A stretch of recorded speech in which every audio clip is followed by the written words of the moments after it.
I stand beneath your soul, your moon.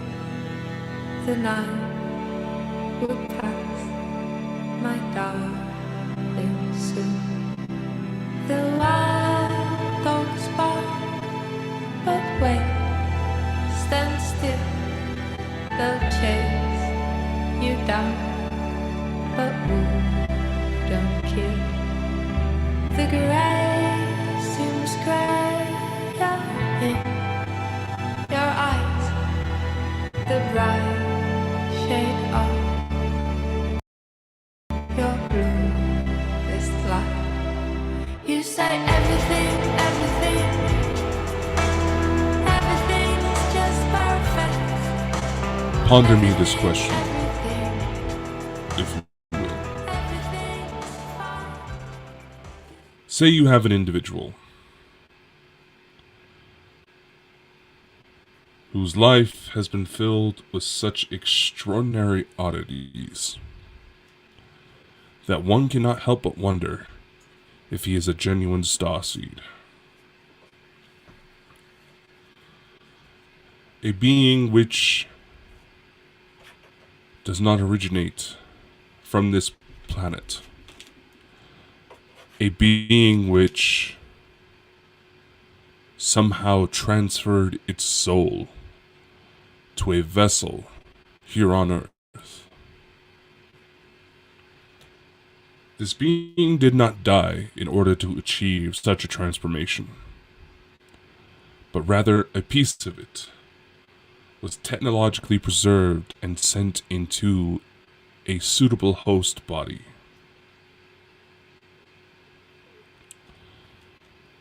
Back home, this individual has a family, has a significant other, waiting for their return. Ponder me this question, if you will. If a genuine starseed who goes on some sort of deployment to another planet has a significant other that awaits him back home, is that individual cheating when they go into earthly relationships?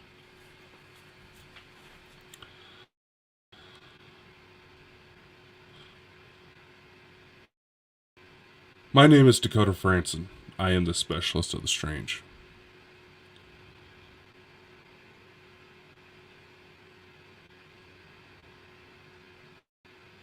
And this is such a question that has taunted my mind for quite some time.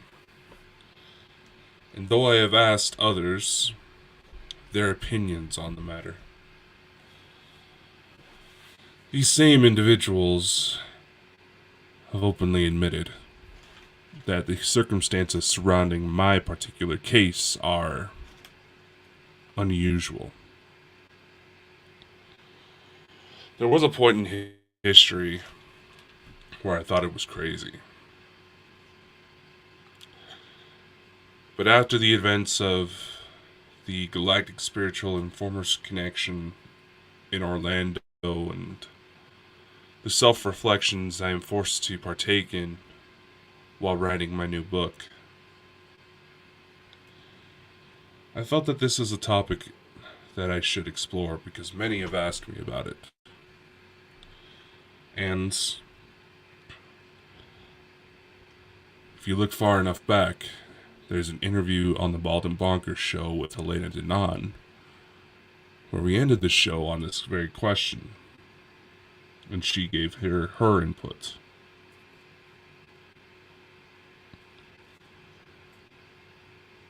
But in order to understand my perspective on this matter, because there are people that have asked me,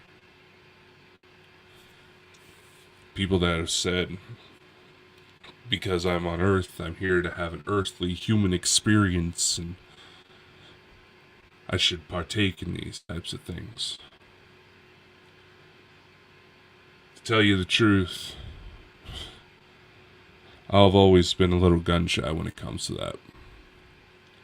I've been in relationships, but a majority of them started because I was trying to help the damsel in distress.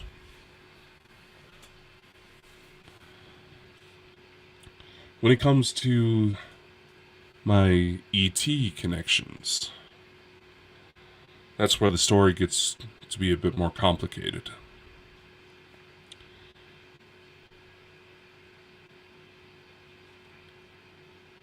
For those of you who don't know, the reason I discovered that I had a star family, for lack of a better term,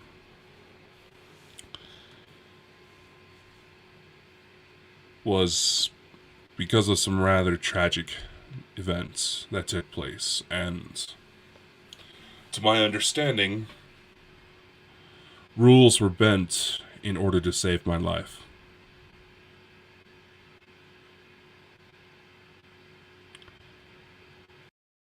I was 12 years old when I first had the first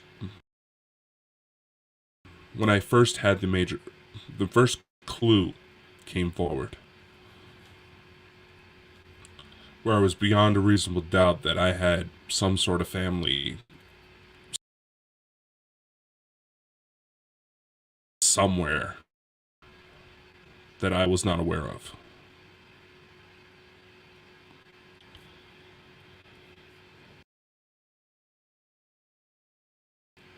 I won't go into the details, but I tried to end my own life.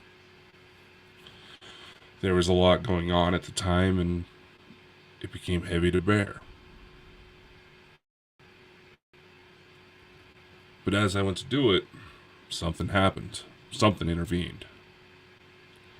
I remember seeing this bright blue light that I seen when he was transported to this void. Best way I could describe it was like I was deep underwater. The way the light seemed to bend and move around me. Suddenly this man appeared in front of me. I don't recall a vivid image. He looked blurry when he appeared.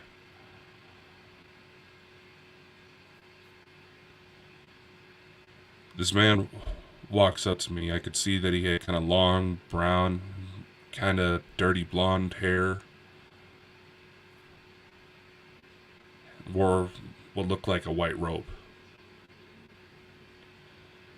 Again, his image was blurry. As he approached me, it became a little clearer, but I couldn't tell any major distinctive features to tell who it was.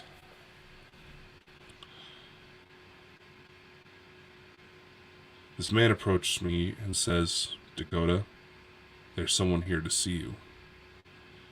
He was concerned about my well-being. I could physically feel it coming off of this being, but there was no judgment. Like, he understood why my head was in the place it was, why I was doing what I was doing. He steps aside, then all of a sudden there's this little girl standing behind him.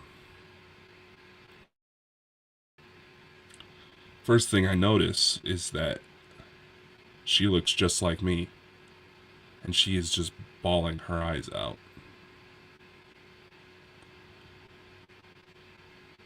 The little girl runs up to me, and choking on her tears, she's just saying, "Daddy, please don't do it." And I just remember seeing that sparkle in her eyes. The pit in my stomach that grew. I didn't know this girl. I didn't feel like I knew this girl. I feel like I knew her. I didn't know her. I've never seen this girl before, but I somehow knew. And I felt guilty for hurting her. The vision ends when she gives me a kiss on the cheek, and then I was back in my room where I was trying to harm myself. I was so shaken by what happened that I just went to bed and pretended like nothing happened. Because how am I supposed to be able to confront this? Ask for help? Because I felt like if I told everything,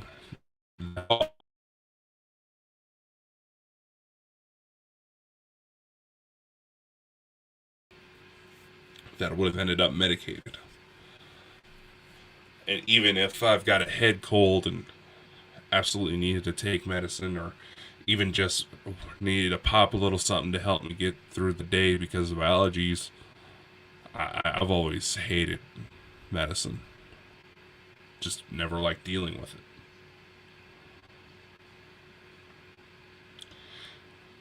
Over the years, I never stopped thinking about this little girl.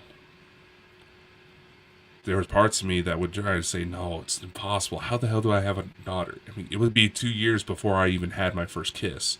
How the hell do I have a daughter? If I had a daughter, somebody has some explaining to do. And even as I tried to research it, I would only ever come across stories of expecting parents who had visits from their kids while the mother was pregnant. Sometimes the mother didn't know at the time, but the mother was still already pregnant. So again, how is this possible? My daughter would visit me a few more times, not really given much details. I would try channeling sessions, try to get more, see how much I can get her to tell me. Okay, what's her favorite color? When is she going to be born? When is she going to come around? When is she going to be here? When is she going to come around? I don't know. Whenever I did these channeling sessions, she would tell me that she had a brother, she had a sister, and that she would come around. The question I asked directly is, when will she be born? Because I figured if this was my kid, this had to be some sort of weird time travel thing, right? That's the only thing that made sense. Because honestly, anytime I tried to write her off, it's like, no, that's no way, that's my daughter. A part of me felt guilty. There was almost like this voice, this woman's voice in my head, practically screaming at me, saying, how the fuck dare you try to deny that is your daughter? You don't realize how scared she was. That is your child. So I'm like, all right. If this is my kid, then all right. Next question. Who the hell's mom? Right?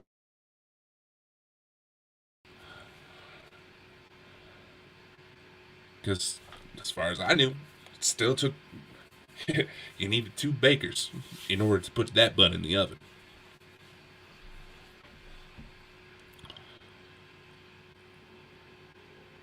Anytime I would try to ask about her mom, that's when it would start to fade. That's when this connection would start to break. She would tell me that she would be born around either 2024 or 2025. That was one of the things that stayed the most consistent. Now, being that this is my kid, and being as someone who went to look for his long lost siblings, there was a point in my time where I went to go look for long lost siblings. If there was a way I could try to sneak a message I thought I could sneak a message across, I would have tried it. If this was my kid, there was a pretty good chance she would have tried to do the same. That was my logic.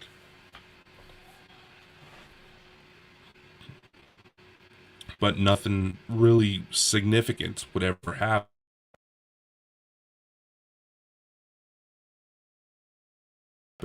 to really nail something down. There was even at one point where I was moving house and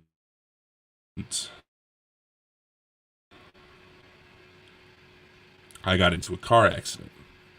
I was driving along, and I was driving a 2002 Chrysler.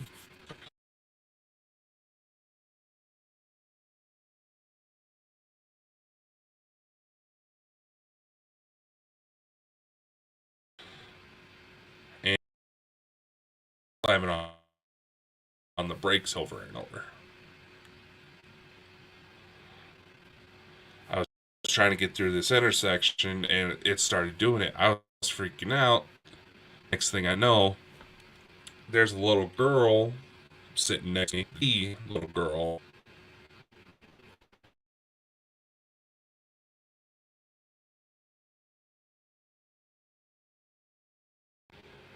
Screaming her head off saying, "Daddy, look out." A pickup truck runs up, rushes through the intersection, speeding at 60 miles an hour, and hits me directly. Knocks me out hard to where the next time I ever.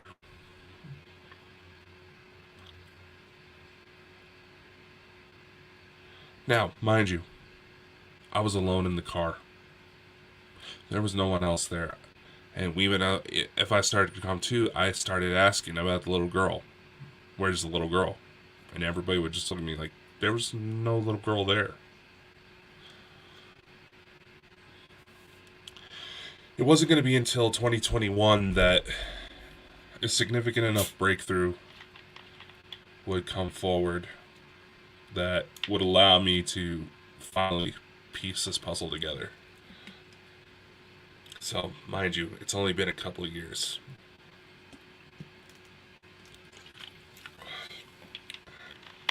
I know, soda's not the best, but I'm coming off of a cold and the carbonation and the caffeine is clearing it up. So, yeah.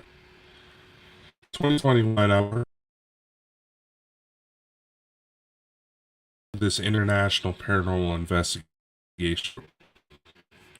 being we started to look into,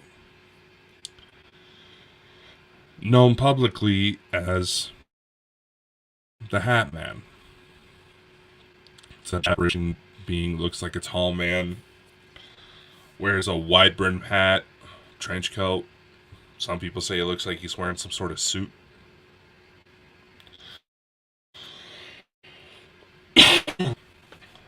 The descriptions change, but it was something that was old. Descriptions changed over time, and a lot of people associated him with the idea that if he goes to show himself, something bad's about to happen. We started to look into this case, and to make a long story short, it was not happy. I was working on a separate little case before I got into this group, and I brought in some of my research notes that indicated that this being may have been, or at least the first one to ever appear, may have been the firstborn son of Adam and Eve. As in Cain from the story of Cain and Abel, the father of murder. That story comes from Breton mythology, talking about beings known as the Anku, which are essentially like Grim Reapers, servants of death itself. As for what Cain was doing, he was building an army.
One of my colleagues even speculated that Cain may have been the genuine inspiration for one of the four horsemen of the apocalypse.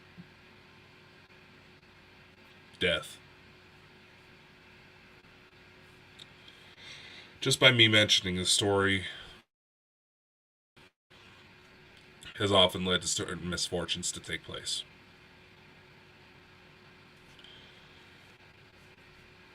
And when these attacks went down, I was the one that had to break everybody free.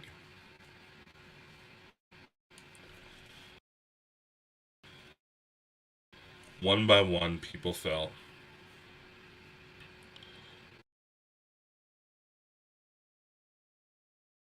One gal had to seek mental health help, mental health assistance. One gentleman who was on and off of cancer treatments. He had a pet shark that ended up dying because it looked like even this was all took place on a live stream, and I tried to preserve the video as best as I could. But it seems that not the major part of the attacks was preserved. One of his pet sharks all of a sudden turned belly up and had a big bruise on it, like somebody physically reached into the tank and just punched it. We had another guy who was coughing up blood, one who started to feel like she was being choked, and you can see her neck almost contracting like somebody had a big grip on it.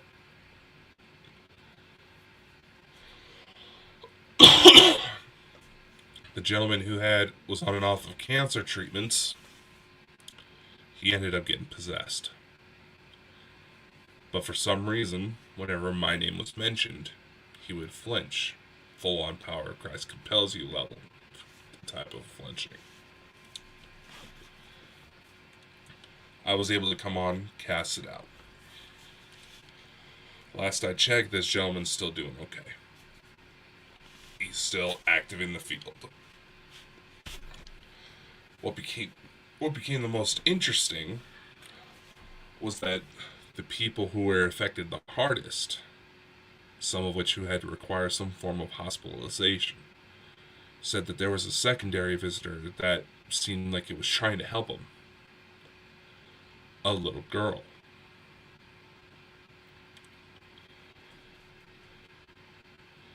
Based on their descriptions of this little girl, it rang a little too familiar. I know this is kind of a long story, but I'm trying to establish the significance of why the question posed in this video weighs heavily on me. When they were to describe this little girl, it's rang a little too true. So I tried something on a whim.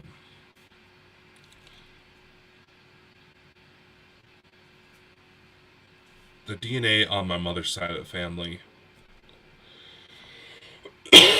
as far as appearance, tends to be fairly strong. I have an uncle, one of my mom's brothers, who I get mistaken for all the time.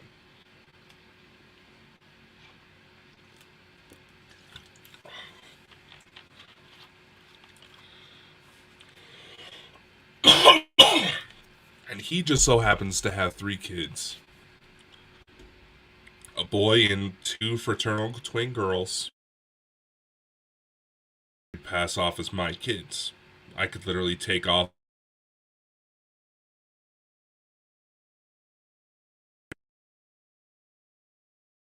dad and nobody would question it. And chances are those kids would probably run with it.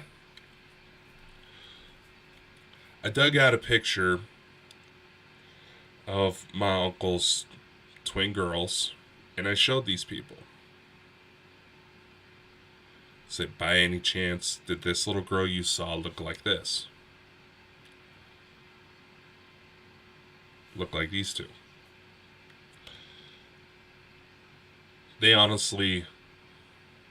They practically jumped out of their skin. Some of them, had they not been wearing glasses, probably would have had their eyeballs pop out. They go to ask me, Dakota, how the hell do you have that picture? That looks just like her. They look just like her. What's going on? So I tell them the story. The one gal who had to seek mental health help, she seemed to have the most consistent visitors.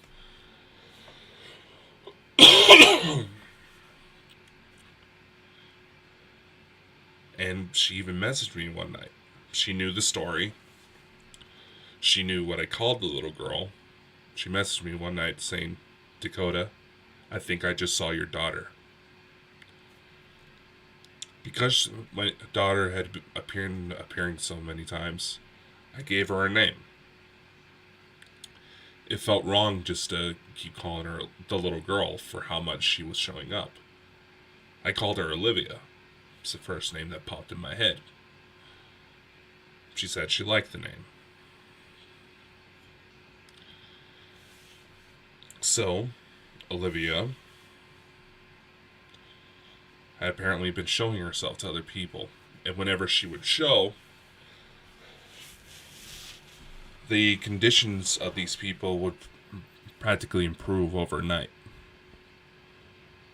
With a couple weeks of recuperation, they were back in full business.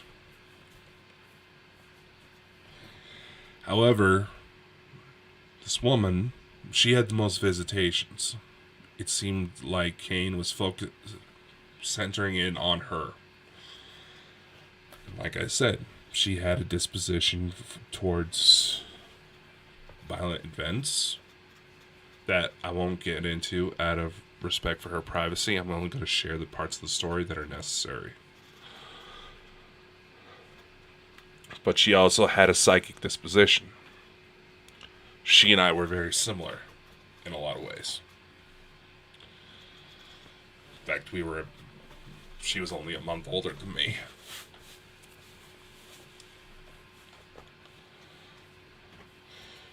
She used to do a podcast, and one day, with these recordings, she sends me a tape of what sounds like a little girl's voice in the background crying out for mommy. Not that anything bad was happening, but it honestly just sounded like she was a little girl ready for bed. That's it.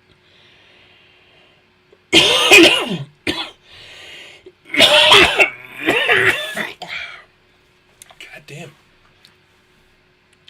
I'm okay, I promise. Back to the story. When she goes to tell me this, as well as how much detail she was able to go into about my daughter. My daughter, she looked like she was 6, but acted like she was more around the age of 3. And one of the first things she noticed right away is like, Dakota, she looks just like you. She has your height. I mean, she looks like you. In this recording of what legitimately sounded like my daughter's voice crying out for mommy, there was only one thing that I could think of in the moment.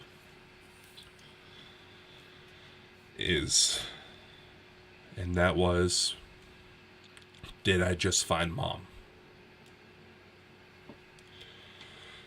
Now, granted, a little disclaimer, there's been a few times where relationships started to get a little awkward because in my mind I couldn't help but try to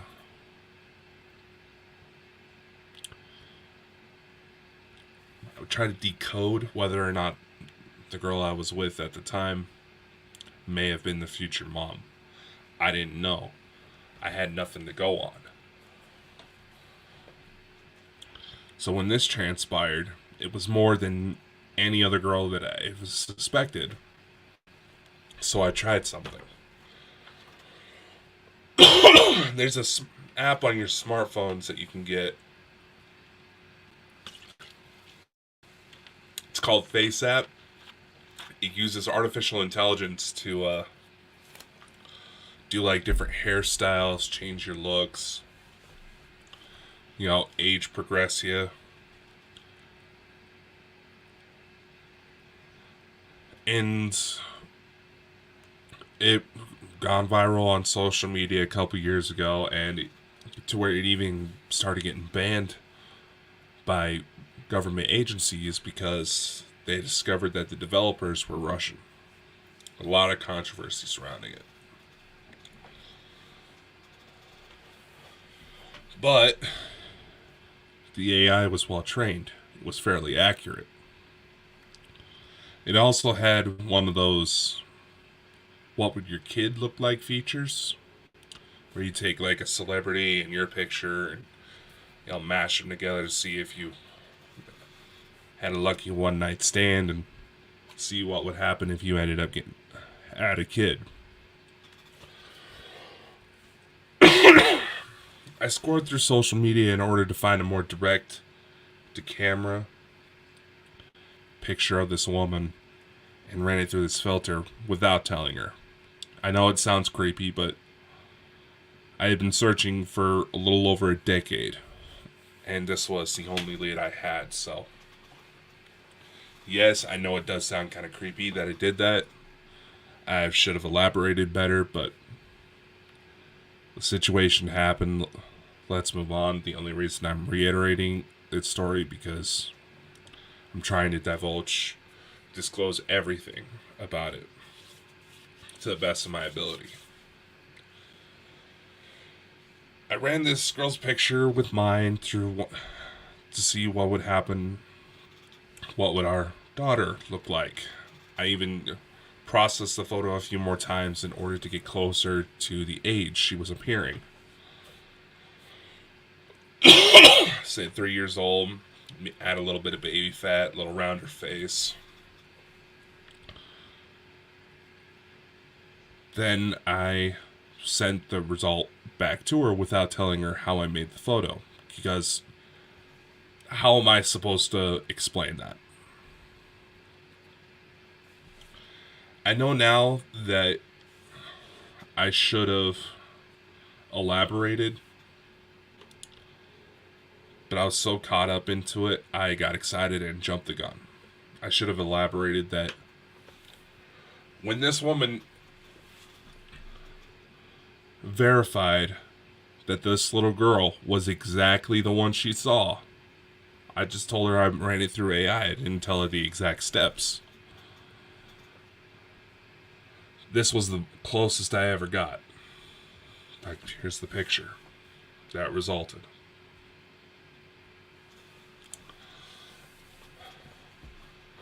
I was partially convinced that this woman may have been mom. I didn't even... Like I said, granted, in retrospect, I should have taken a pause and took my conclusion a couple steps back and said that at the very least, her mom looked like this woman.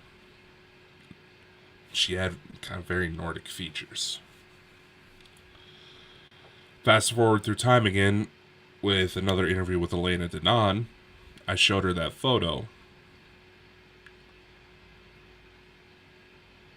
asking her more about, one's soul family, if someone may have a significant other. What she said was that if someone goes into a starseed or envoy program and they have already had a significant other in their other life upstairs, as she calls it, chances are the people the starseed finds themselves attracted to will remind them of their significant other, but they wouldn't realize it. This stuck with me.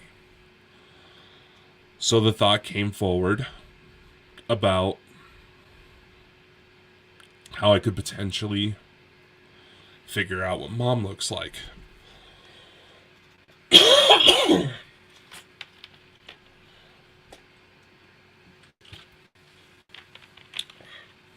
The idea I had was, what if I could essentially reverse engineer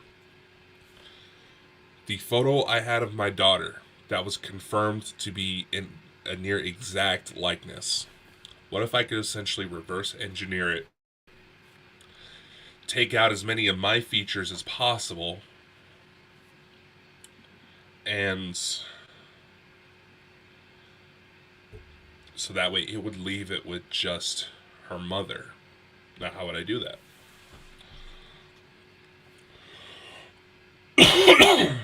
I began to mentally re-examine all the women I've been with, celebrities I've had crushes on, and started trying to think, okay, what was common throughout all of these people? And I noticed that they all had a certain kind of facial structure.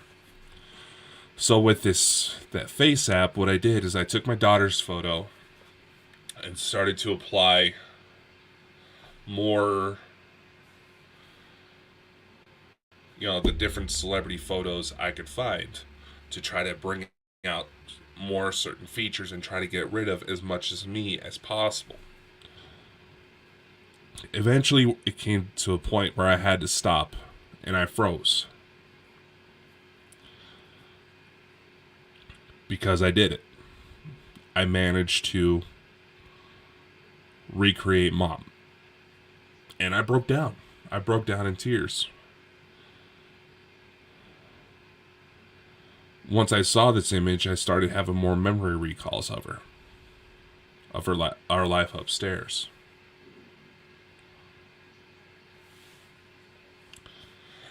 And I realized that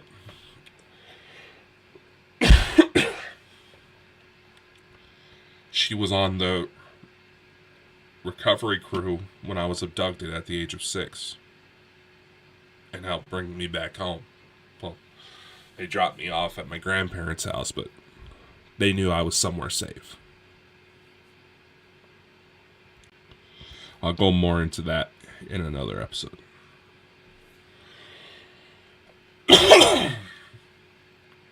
One of the eyewitnesses who spotted my daughter said that she had a feeling that someone was guiding her, teaching her how to use her abilities, help people, and stay in contact with me. But it's like, for lack of a better word, they were slightly out of frame, Say, like, how you can see me, there might be someone over here that you don't see. Something similar to that.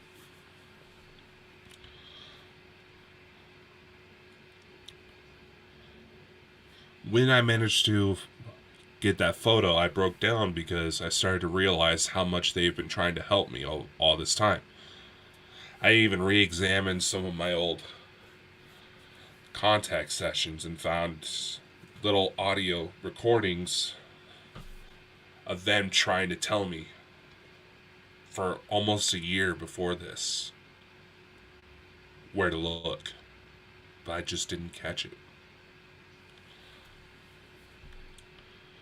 And when I realized how much they've been there for me, it was a lot.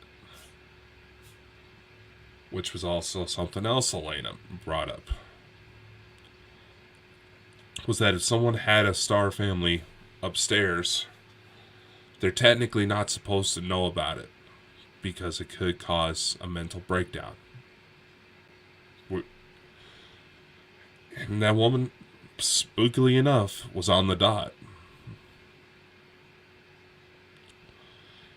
But eventually,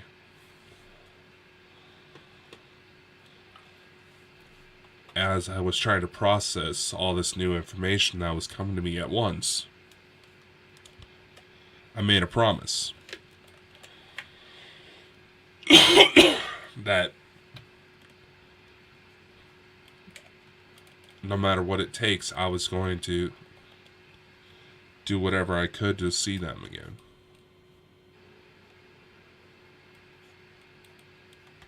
And if that meant writing out some sort of grand mission that I didn't remember the full details of yet, then so be it.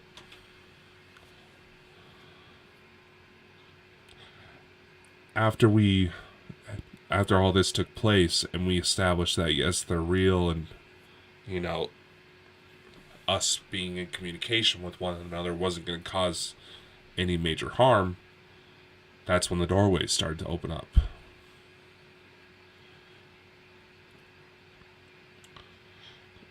When people ask me how much I have contact with them, I recall at least once, like every other week. There's times when it slows down, but that's because they also have other jobs they need to do.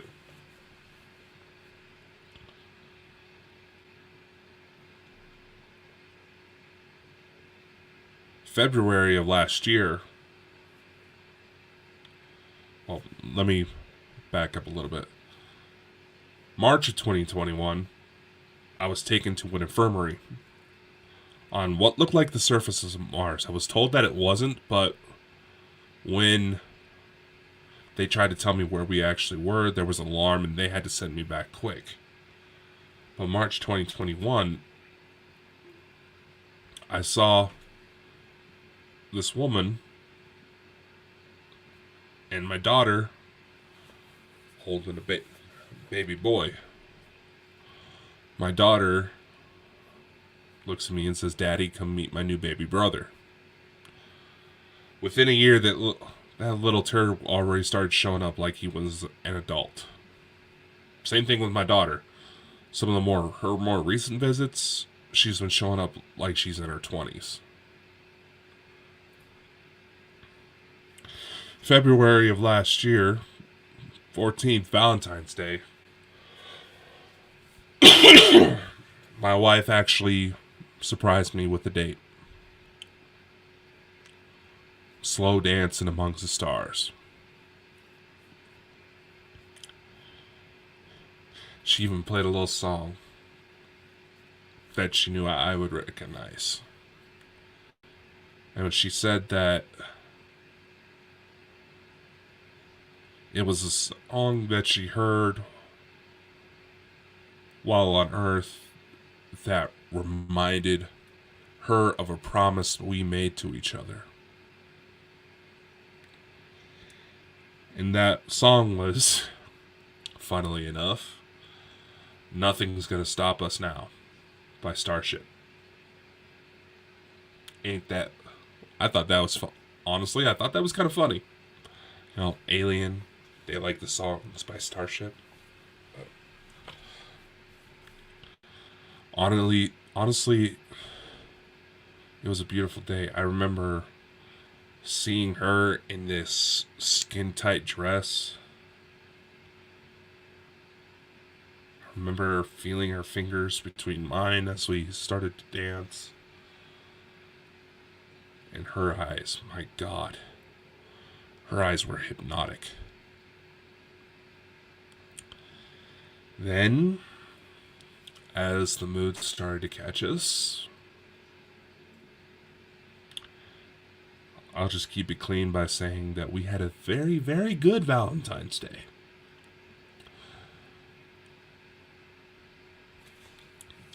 Then, closer to November of last year,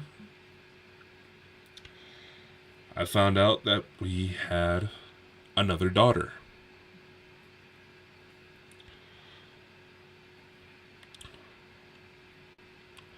And just in time for Sirius B to be cleared for those who are from that sector to go back home, we had a family reunion. They came to grab me to go off-world to go see my in-laws.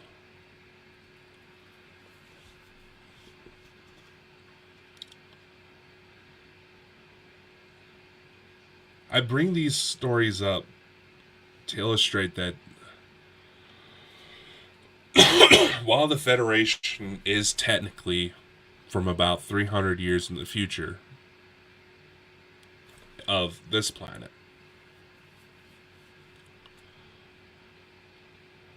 time is very complex when it comes to these ordeals. And it's not like, and by all accounts, it's not like my life up there stopped just because I'm down here. It all runs concurrently. While yes, I am in a stasis pod, there's a part of me that still takes on operations.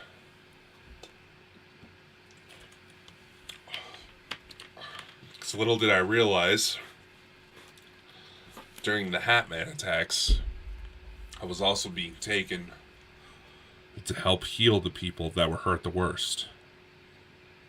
And I could recall certain details about them that I would have to be intimately familiar with these people in order to know.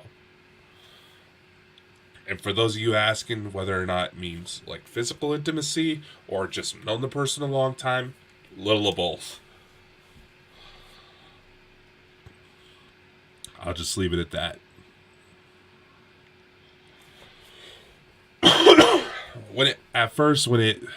These checkups, these medical rescues, I started to remember them, took place. It felt more like I was there because I knew the individual we were trying to help personally, and I was just there as like kind of like a familiar face to help keep them calm. But as we got more into it, I started getting a little bit more hands-on to try to help them, to treat them to the best we were able to up there.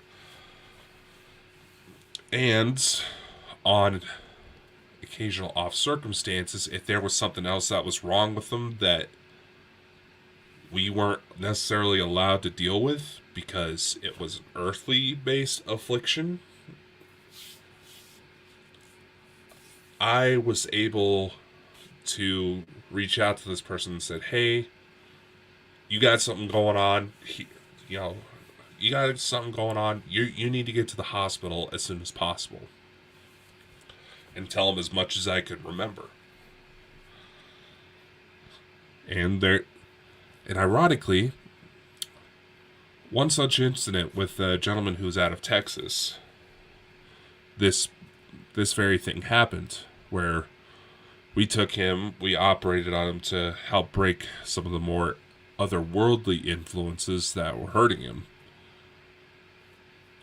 I told him that he needed to get to the hospital because something was going on with it in his abdomen, look roughly around his appendix area.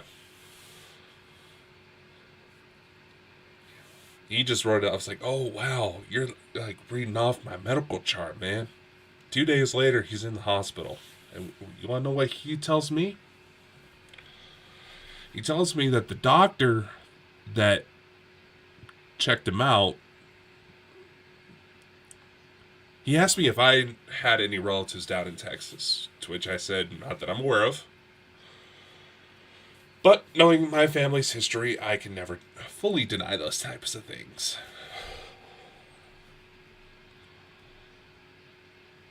I asked him why. He said the doctor that was down there, he looked like a shorter version of me. Like somebody who had my face superimposed on them. That was a little weird. I can go more into detail about that story, but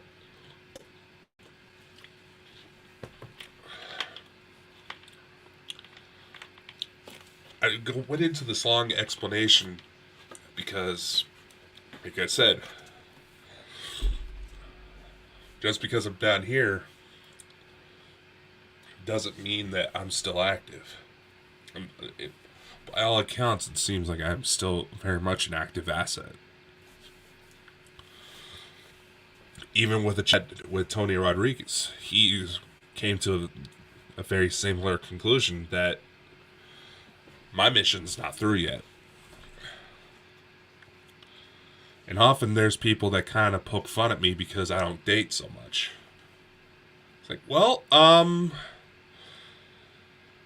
put it simply, how the hell do I explain to someone who has no knowledge of this type of stuff that the reason why I'm disappearing at night is to hang out with a sexy alien woman and my 3 kids, who's technically my wife? Apparently we were married before I came on to start Sea Deployment, so that's how that works. That's how she explained it to me. I mean, after... Some of y'all may recall in the last FrandsenFiles episode, I mentioned that my son came by to visit me because he needed to talk to me. After that has transpired, I literally have a security camera set up where I know I've been flying out of to see if I can catch anything.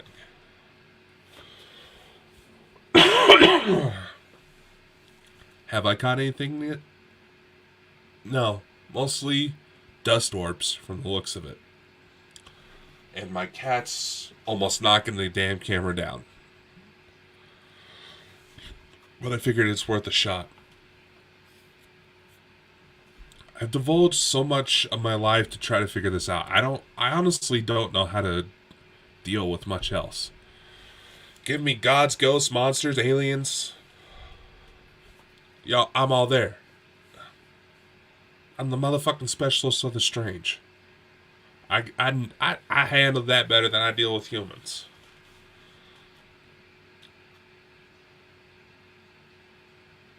But in the same light, I also can't help but wonder. It's like I said, my kids, they've tried sneaking little hints to me, and I didn't catch on quite yet. And I feel like my son tried dropping a couple hints that maybe, just maybe, a version of their mom is on Earth as an envoy.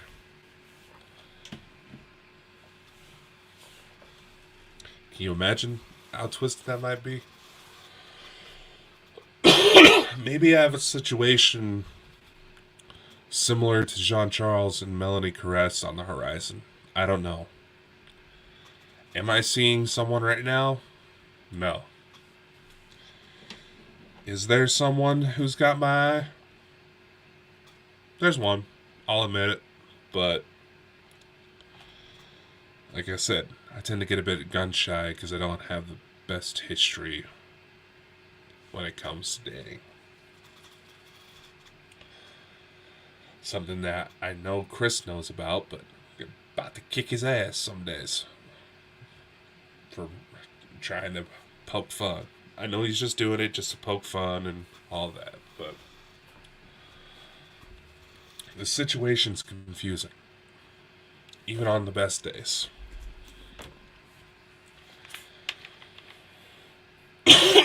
And now that I know about all this, and know how much they've done their best to be there, that's what honestly what makes it more difficult.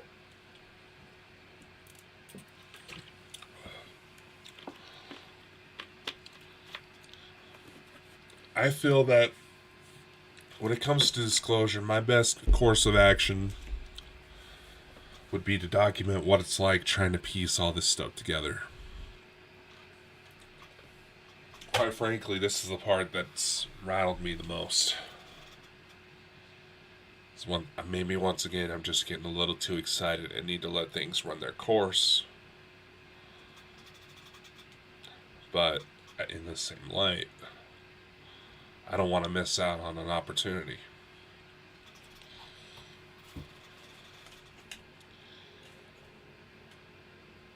I'll be honest.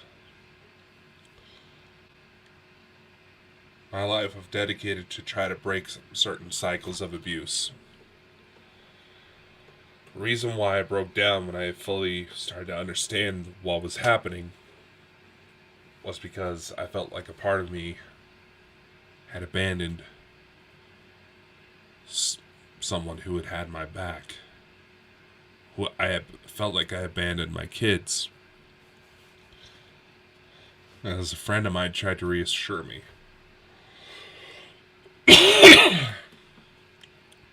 My kids have my personality. They're just as much of a smart ass as I am.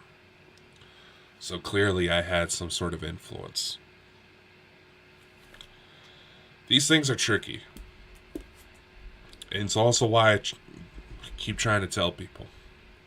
Don't assume you know everything at first. Because the more you dig into it, the more confusing it gets. And let's face it, I'm only 27 years old. This body may look older, but it's only 27.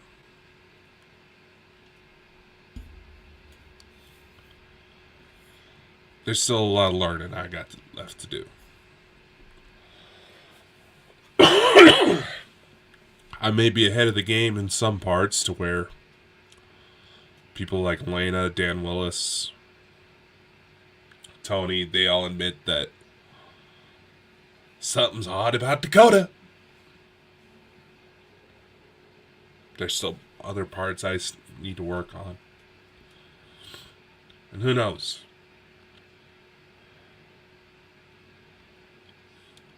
Maybe my wife is on Earth. Maybe I already tracked her down.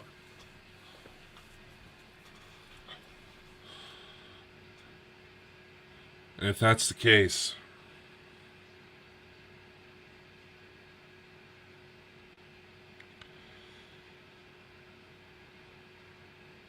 seems like she's got just as much of a journey ahead of her as I do and me.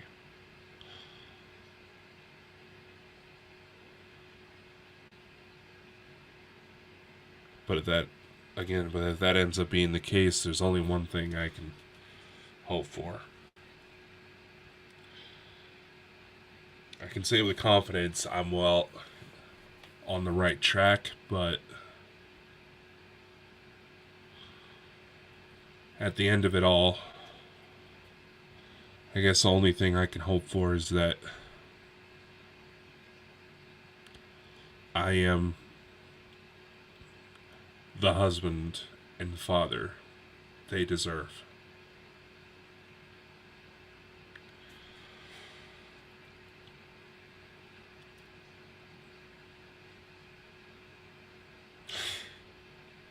I guess we'll see how everything unfolds. So let me know your thoughts.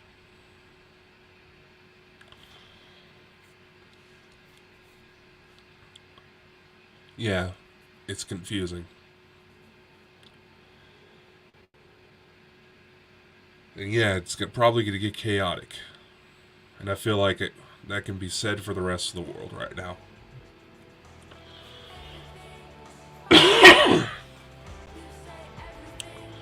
But in the end, love and serving best who you truly are what matters. As confusing of a mess this may seem for me, I know who I am. I know what needs to be done.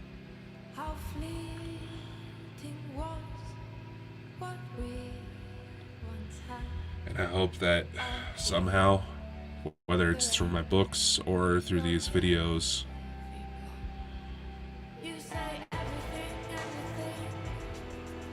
I managed to help someone on the way. See you next time.